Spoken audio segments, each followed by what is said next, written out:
औज़ुबिल्लाहि मिनश्शैतानिर्रजीम बिस्मिल्लाहिर्रहमानिर्रहीम। लाखों करोड़ों दुरूद व सलाम हो हज़रत मोहम्मद मुस्तफ़ा सल्लल्लाहु अलैहि वसल्लम पर और आपकी आल पर।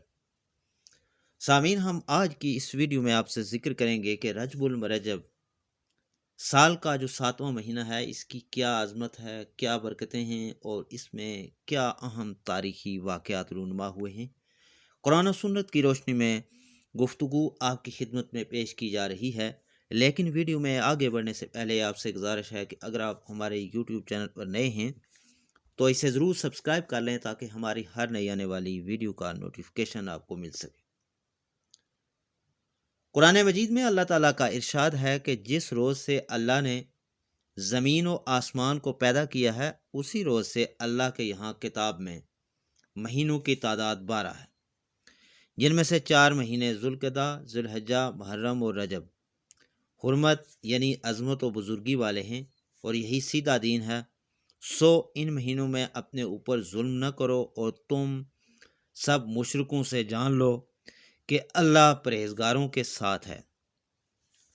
सामीन, अगर रजब के मानी के हवाले से बात की जाए तो रजब अरबी लफ्ज़ तरजीब से निकला है, जिसके मानी ताज़ीम के हैं। इस्लाम से पहले इस महीने में जंगें नहीं हुआ करती थीं। रजब के महीने को कई नामों से पुकारा जाता है, जो कि इस तरह है। मसलन अल-असम सबसे ज़्यादा बहरा। ज़माने कबल इस्लाम में इस माह में जंग व जदल हराम थी और हथियारों की आवाज़ कतन नहीं सुनी जाती थी। इसी तरह अल-असब सबसे तेज़ बहाव। इस माह में तौबा बड़ी जल्दी कबूल होती थी। इसमें अल्लाह ताला अपने बंदों पर रहमत व बख्शिश के खुसूसी इनाम फरमाता है। इसी तरह गुनाहों की सज़ा भी ज़्यादा होती है। मतहर पाक करने वाला। रजब को पाक करने वाला इसलिए कहते हैं कि ये रोज़ेदारों के गुनाहों और तमाम बुराइयों को पाक व साफ़ कर देता है और इस माह में दुआएं खूब कबूल होती हैं। रजब के बारे में अहादीस नबी सल्लल्लाहु अलैहि वसल्लम है। हुजूर नबी अकरम सल्लल्लाहु अलैहि वसल्लम ने इरशाद फरमाया कि साल 12 महीने का है, इनमें से 4 महीने हुर्मत वाले हैं, 3 महीने यानी ज़ुल्क़दा, ज़ुल्हज्जा और मुहर्रम तो मुसलसल हैं और चौथा महीना रजब मुज़र है, जिसका कबीला मुज़र के लोग बड़ा एहतराम करते हैं और ये जमादी उस्सानी और शाबान के दरमियान में है। हज़रत अबू हुरैरा रज़ी अल्लाह ताला अन्हु से मरवी है कि रसूलुल्लाह सल्लल्लाहु अलैहि वसल्लम ने रमज़ानुल मुबारक के अलावा किसी महीने के रोज़े पूरे नहीं रखे सवाए रजब और शाबान के। इसी तरह हज़रत अनस से रवायत है कि रसूलुल्लाह सल्लल्लाहु अलैहि वसल्लम ने फरमाया कि जो किसी हुर्मत वाले महीने के जुमरात, जुम्मा और हफ्ता के 3 रोज़े रखे, हक ताला शाना उसके लिए 900 साल की इबादत लिख लेगा।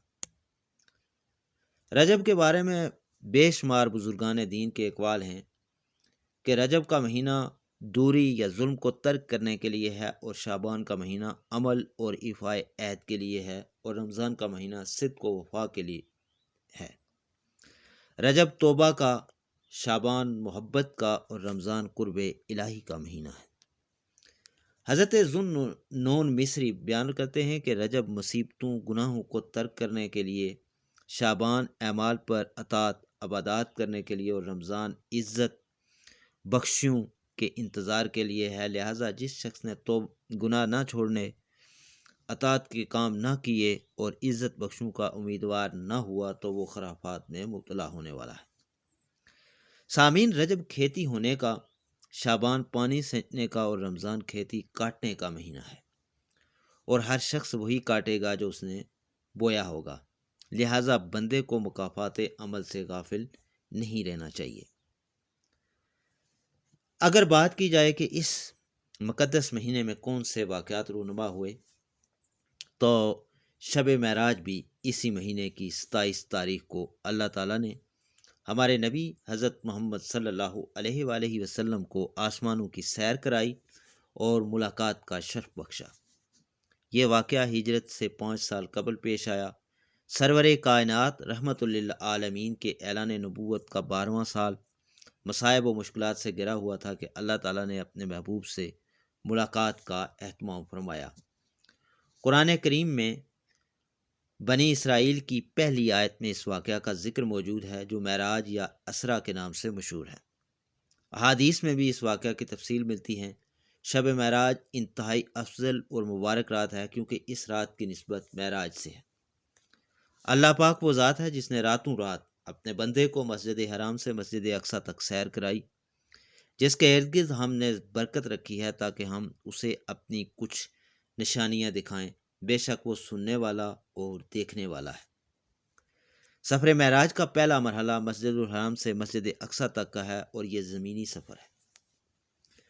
سفر معراج کا دوسرا مرحلہ مسجد اقصی سے سدرۃ المنتہا تک ہے۔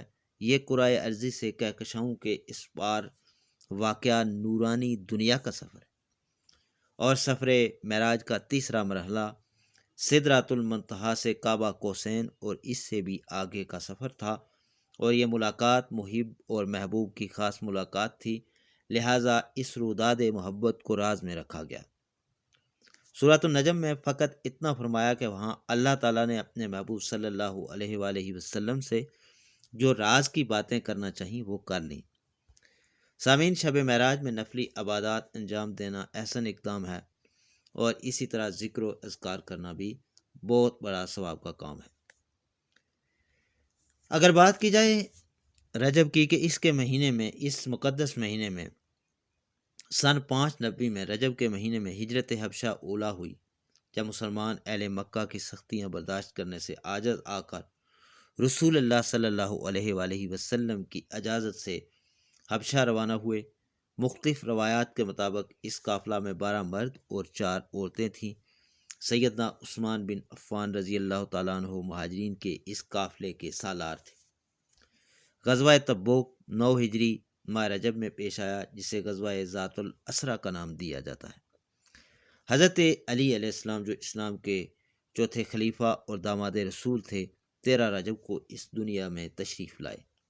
حبشہ کے مسلمان بادشاہ نجاشی کا انتقال 9 ہجری ماہ رجب میں ہوا، اور جناب رسول اللہ صلی اللہ علیہ وآلہ وسلم نے از خود اطلاع آ کر اپنے صحابہ کی میت میں اس کی غائبانہ نماز جنازہ ادا کی۔ دمشق کی تاریخی فتح 14 ہجری سن 635 عیسوی میں ماہ رجب ہی میں ہوئی۔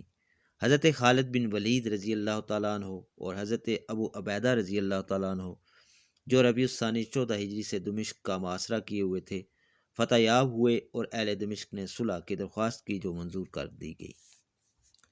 سلطان صلاح الدین ایوبی نے 583 ہجری میں یعنی 1187 عیسوی میں رجب ہی کے مہینے میں فتح بیت المقدس کے بعد مسلمانوں کے ہمراہ مسجد اقصی میں فاتحانہ داخل ہو کر عاجزانہ سجدہ شکر ادا کرنے کا شرف حاصل کیا۔ دعا ہے کہ اللہ تعالی ہمیں اس مقدس مہینے کا ادب و احترام اور اس کے جو فیوز و برکات ہیں اس سے مستفید ہونے کی توفیق عطا فرمائے۔ اجازت دیجیے، جلد ہی نئی ویڈیو کے ساتھ ایک بار پھر آپ کی خدمت میں حاضر ہوں گے۔ اس وقت تک کے لیے اللہ حافظ۔